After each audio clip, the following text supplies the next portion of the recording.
Hello students, I am Jyoti Dubey from Bright English School. Today we will study English subject for the 8th standard. Today's chapter name is APJ Abdul Kalam, Unit 3, Section 2. You know everyone who is APJ Abdul Kalam. His other name is missile man. वो missile man के नाम से भी जाने जाते थे. अब उनके बारे में हम इस चैप्टर में पढ़ेंगे. About this lesson is about the missile man, our great former president Dr. APJ Abdul Kalam. Let's read the journey of a poor Tamil Muslim boy. अब ये कौन थे? तमिल पुअर गरीब मुस्लिम बॉय थे to the president of India, यानी मतलब गरीब लड़के से होकर उनकी प्रेसिडेंट की यात्रा कैसी है वो पढ़ेंगे. जैसे आप पिक्चर में देख सकते हैं APJ अब्दुल कलाम, वैसे तो सबको ही जानते हैं, भारत रत्न.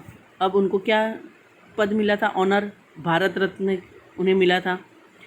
अब उनका पूरा नाम था अवुल पकीर जैनुल्लाब्दीन अब्दुल कलाम, यानी अवुल पकीर जैनुल्लाब्दीन अब्दुल कलाम, ये इनका पूरा नाम था, जिसे हम शॉर्ट फॉर्म में APJ अब्दुल कलाम कहते हैं.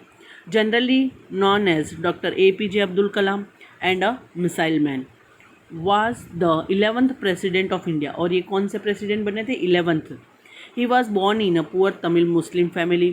और ये तमिल मुस्लिम फैमिली में पैदा हुए थे ऑन 15 अक्टूबर 1931. कब हुए थे? उन 15 अक्टूबर 1931 को इन रामेश्वरम, तमिलनाडु में रामेश्वरम में ये हुए थे. His father Jainulabdeen was a boat owner. और वो क्या कहते हैं? नाव चलाने वाले थे उनके पिता जो थे. And his mother Ashiamma. अब उनकी मम्मी का नाम क्या था? Ashiamma was a homemaker, यानी घर के कामकाज करती थी, मतलब हाउस वाइफ थी. He started working at a young age to support his father. अब वो जब थोड़े से बड़े हुए तभी से उनके पापा को काम में मदद करते थे, मतलब ताकि सपोर्ट हो जाए फैमिली को. He distribute newspaper to help his father in providing for a family. अब वो घर घर पेपर बेचने, न्यूज़पेपर बेचने जाते थे ताकि वो फैमिली में कुछ मदद कर सकें. He received average grades in school but was a hard working and a bright student with a strong desire to learn things.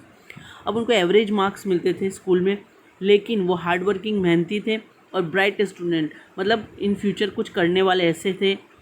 और स्ट्रॉन्ग डिज़ायर, उनकी इच्छा जो थी वो बहुत बड़ी थी, लर्न थिंग्स, चीज़ों को याद करने के लिए.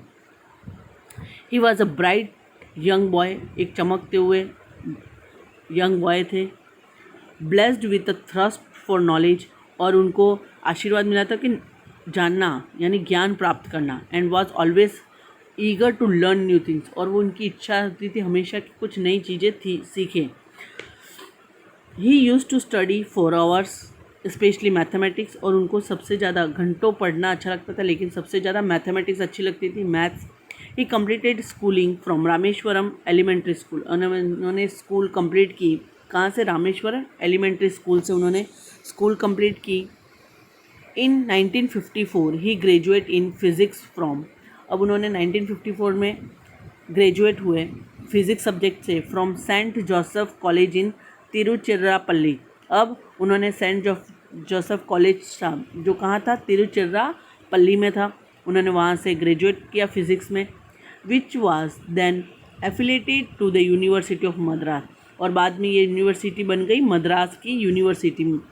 There after in 1955 he moved to Madras and join the Madras institute of technology. अब उसके बाद 1955 में वो मद्रास चले गए, जहाँ उन्होंने मद्रास इंस्टीट्यूट ऑफ टेक्नोलॉजी में एंड स्टडी एरोस्पेस इंजीनियरिंग में उन्होंने ज्वाइन कर लिया. His dream was to become a fighter pilot. उनका क्या सपना था कि वो फाइटर पायलट बने. But he was rank 9th while the IAF offered only 8 slots. अब उनको फाइटर पायलट बना था, लेकिन उनकी रैंक क्या आ गई? 9th, जबकि वहाँ पर 8 तक ही होती है रैंकिंग. आफ्टर कंप्लीटिंग स्टडी, जब उन्होंने स्टडी कंप्लीट कर दी, he join the aeronautical development establishment of the defence research. अब जब उनके स्कूल मतलब स्टडी पूरी कंप्लीट हो गई, उनके बाद उन्होंने क्या ज्वाइन कर दिया? Aeronautical development establishment of defence research and development organisation as a scientist के रूप में वहाँ DRDO में अब साइंटिस्ट के रूप में उन्होंने अपना पद संभाला, मतलब ज्वाइन कर दिया। One of the first project he work on was to design a small helicopter for the Indian army. अब उनका फर्स्ट प्रोजेक्ट क्या था कि इंडियन आर्मी के लिए उनको स्मॉल हेलीकॉप्टर बनाना था। He also got the opportunity to work with the, अब उनको एक अपॉर्चुनिटी मिली किसको, रिनॉयड स्पेस साइंटिस्ट, रिनॉन्ड यानी जाने माने साइंटिस्ट के साथ, विक्रम साराभाई के साथ उनको काम करने का मौका मिला as a part of the INCOSPR INCOSPAR committee member के साथ काम करने का मौका मिला। However Kalam was not much satisfied, लेकिन कलाम फिर भी सेटिस्फाइड नहीं हुए with his career at the DRDO में उनका कैरियर, और फिर भी वो संतुष्ट नहीं हो क्योंकि उनका गोल कुछ और था। Kalam was transferred to the Indian space research organisation. अब कलाम को कहाँ ट्रांसफ़र कर दिया गया, इंडियन स्पेस रिसर्च ऑर्गेनाइजेशन में, इसरो में, इन 1969 में as the project director of Indian first satellite launch vehicle में। अब कौन सा प्रोजेक्ट था उनका, फर्स्ट उनको डायरेक्ट करना था, फर्स्ट सैटेलाइट लॉन्च करना था SLV-3 के नाम से, an expandable rocket project on which he had started working independently. और उन्होंने एक एक्सपांड किया रॉकेट बनाया जो इंडिपेंडेंटली खुद वर्किंग करते थे 1965 में। उन्होंने 1965 में got the government approval for expansion in 1969, और उनको एक्सपांशन गवर्नमेंट ने अप्रूव कब किया, 1969 में।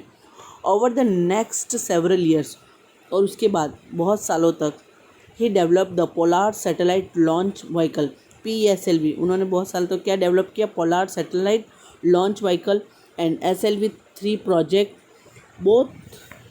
अब उन्होंने PSLV बनाया और फिर SLV-3 प्रोजेक्ट बनाया।